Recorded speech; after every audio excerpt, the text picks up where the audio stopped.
First off, let me just say, as somebody who lives in the city on a street, I know how difficult it's been for everyone, and I share your frustrations.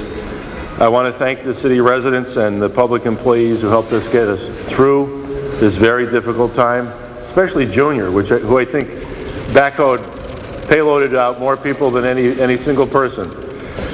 He lives in Seaside Village. This was the largest snowfall ever recorded since 1888, and it overwhelmed our mechanical and our human systems. I've assembled my senior staff here tonight. These are the ones responsible for directing the snow removal, and they're here to listen, and that's why we're here today. We want to hear your comments. We hope that you can make them constructive comments, because I know you're all very frustrated. I am too. But we'd like to be able to take your comments as part of our after report that we do on every incident like this, and turn it into better performance in the future, as we try to do in every event. I think all of our collective frustration is the fact that we did, in some cases, the right thing by not shoveling out into the street and shoveling into areas so that it would make it safe for pedestrians. And then the plows came and kind of undid all of that work. So that frustration is there.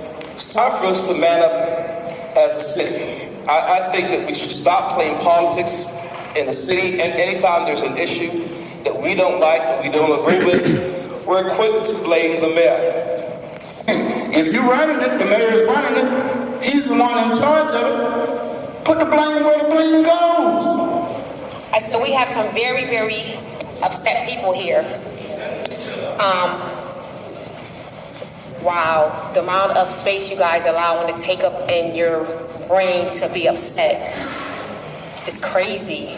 And I believe that for what happened, that we've done a yeoman's job to even get to the place we are right now. And one of the greatest things that came out of this storm, whether people want to admit it or not, neighbors got out and started helping neighbors. People started spending time with each other so that we could actually help each other get through the storm, which should be the standard in the first place. All my neighbors and I got together, made sure every single sidewalk on my street was cleared. We shoveled my street so at least the width of a car can get through down to a main artery. 5 days after the storm, the plows came through. They picked up the snow from the streets, dumped the snow from the streets onto the clean sidewalks, onto our personal property, and onto our fences.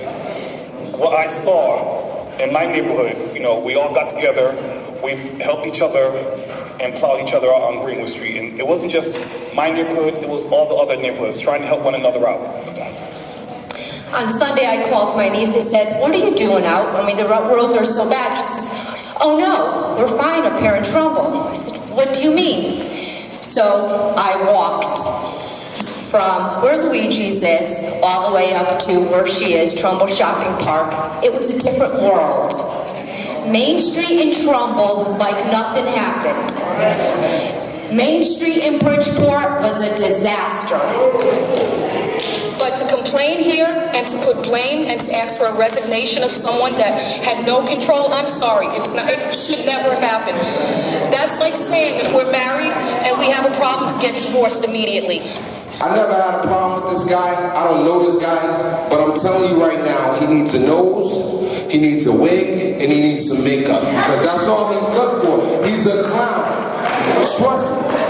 No plow trucks out there, no trucks out there. But when the residents of Bridgeport towed everything out and made a trail for them, what this guy did, he brought the tow trucks in there, and they came at 4:30 in the morning and did a raid. They did a raid and they picked your car up and they took it to Central Avenue behind the school, and they held it for ransom for $275. My problem's not with the mayor, my problem is with Public Works, and I'll tell you why. I live on Eaton Street.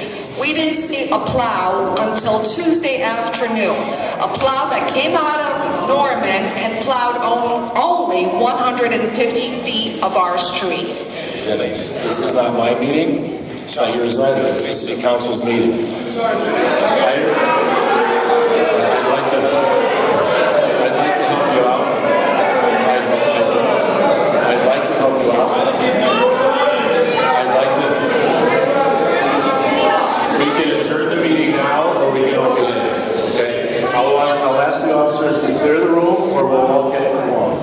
you're my boss. I listen to you, and I will listen as long. I'll listen to you as long as you're polite, and then when you're not polite, I won't listen anymore. Okay? Mr. Mayor, you owe the residents of the city an apology. If it was Public Works' fault, whoever's fault it was, you do owe the residents of this city an apology. Mr. Mayor, members of the City Council, city managers, I live on Beacon Street. I'm the former Comptroller General of the United States, the former Chief Accountability Officer of the United States, and I'm here to express my extreme displeasure with the continued mismanagement of the city and the lack of effective oversight by this City Council. As an example, let's talk about the snow and compare Fairfield to Bridgeport. Fairfield received 34 inches of snow. It's 50% larger in square miles than Bridgeport. It had most of its streets cleared in 48 hours, and its schools opened on Wednesday. Bridgeport received 30 inches of snow. Streets were still being plowed a week after the storm, and school never opened. The gentleman said, how would it be to be the mayor for one day?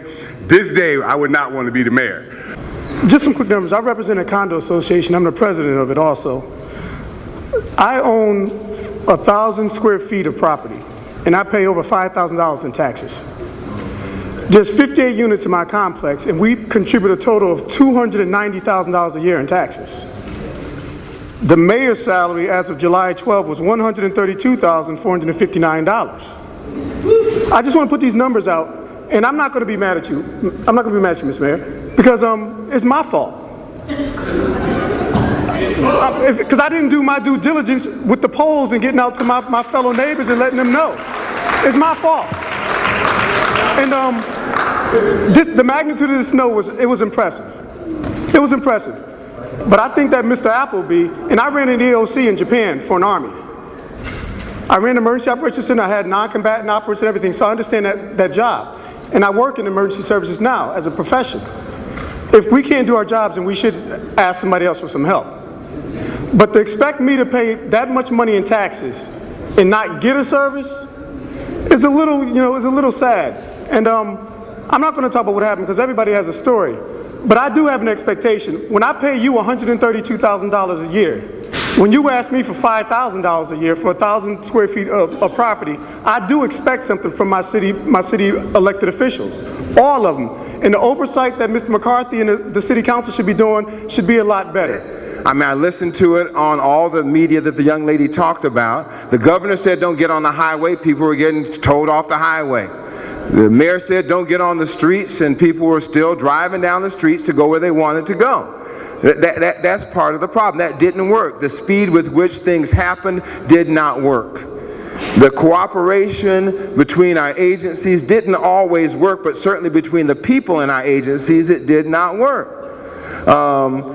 Everyone wanted their street done first. Me too. I called the mayor, I texted Tyrone, I got on people's cases and said, we want to have church on Sunday, come down here and plow the south end up. And then I sat back and realized that I was just like any other citizen of this city, and I needed to get out of the way and let the people who were doing what they needed to do what they had to do. Thank you, Mr. Carroll and your staff, for the countless hours that you guys have spent trying to do what you guys do every time we get into one of these crappy situations, whether it be the last hurricane or the previous hurricane or the nor'easter or the hurricane or the tornado or whatever it is. Every time you guys have to go out and do double and triple shifts. Thank you.